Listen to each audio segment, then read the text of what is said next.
Alright, YouTube, what's up? I'm Max G-Man. I know it's been a while, but, you know, just got on vacation, and I felt like spending my first week and a half, doing whatever the hell I wanted, really.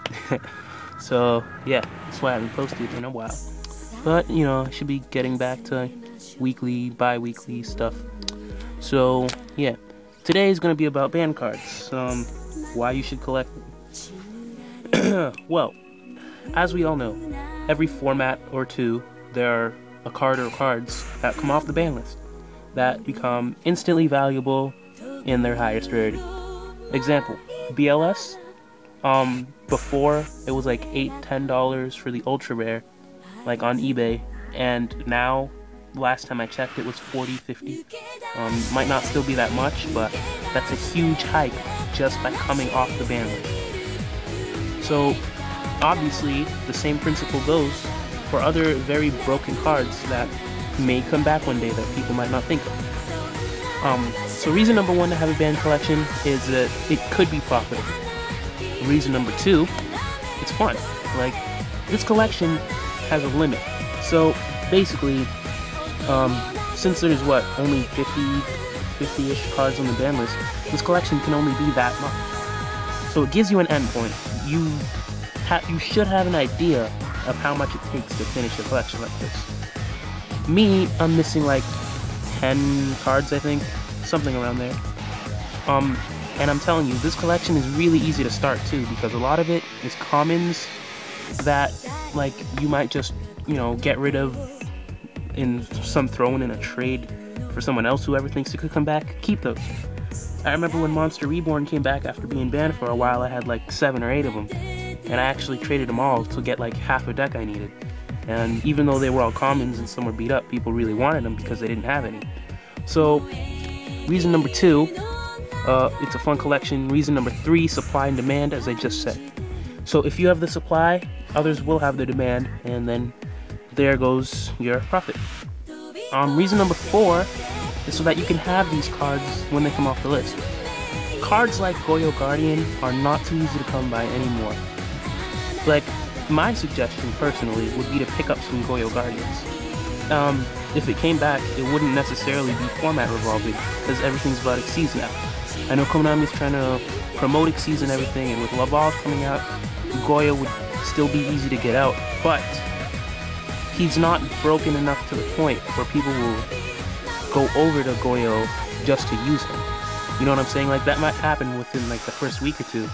But then after that, people are going to be like, well, Goyo's okay, but, you know, would I rather have, like, you know, a Goyo or an Acid Golem or something like that, you know? Because people could just Torgat Acid Golem run over Goyo and stuff like that. So, if it ever came back, you know, it wouldn't be too bad. And, yeah.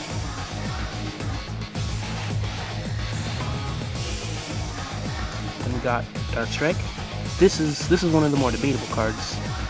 If it did come back, you know it's worth a lot of money.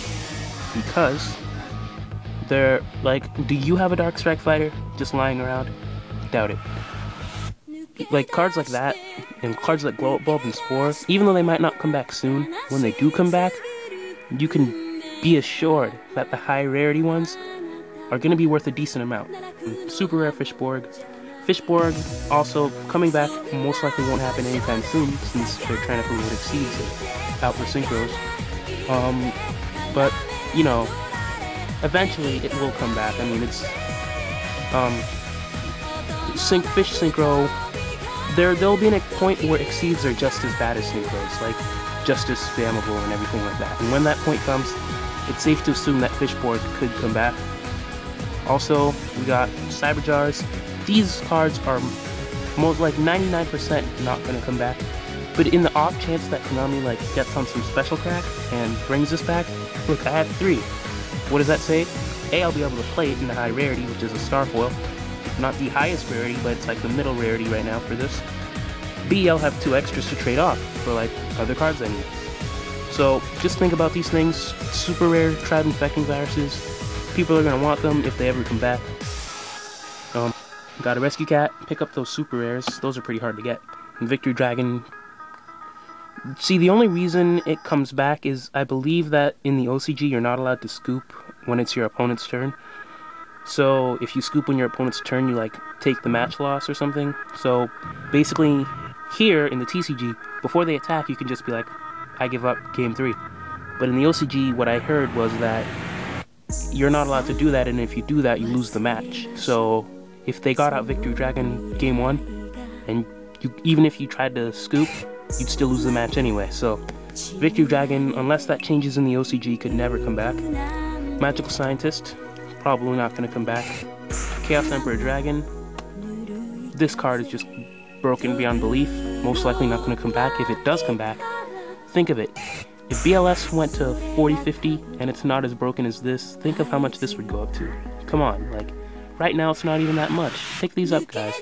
If they ever do come back, you're all set. You're not going to be complaining about ban cards or anything. Dark Condition of Chaos, which is Black Forest. Same principles.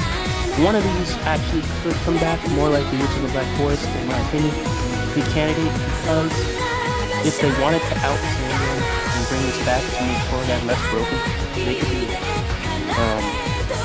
Not saying Witch of the Black Forest isn't broken, but there are some things with Sangan that you can search that you can't search with Witch, and there are some things with Witch you can search that you can't search with Sangan. Dark Arm Dragon. Anyway, we got Substoad, never coming back. FDK was way too consistent. And although I never saw them on Master Thing, I heard it was just as bad. Tsukiyomi could definitely come back. I mean, it's a Book of Moon. Like, who cares about setting nowadays?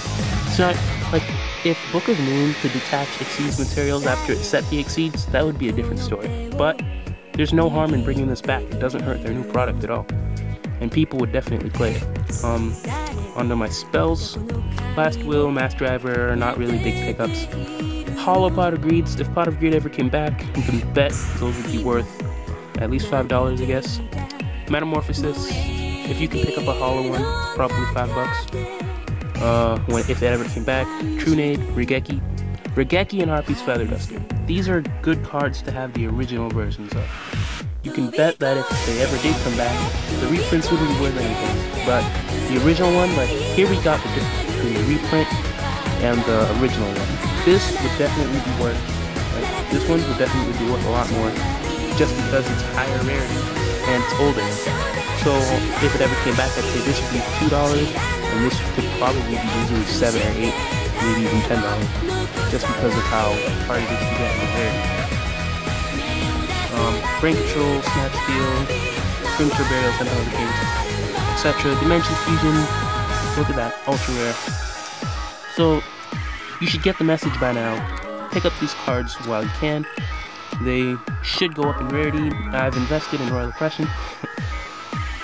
Got 4 of them, gold rares, highest rarity right now, that I know of.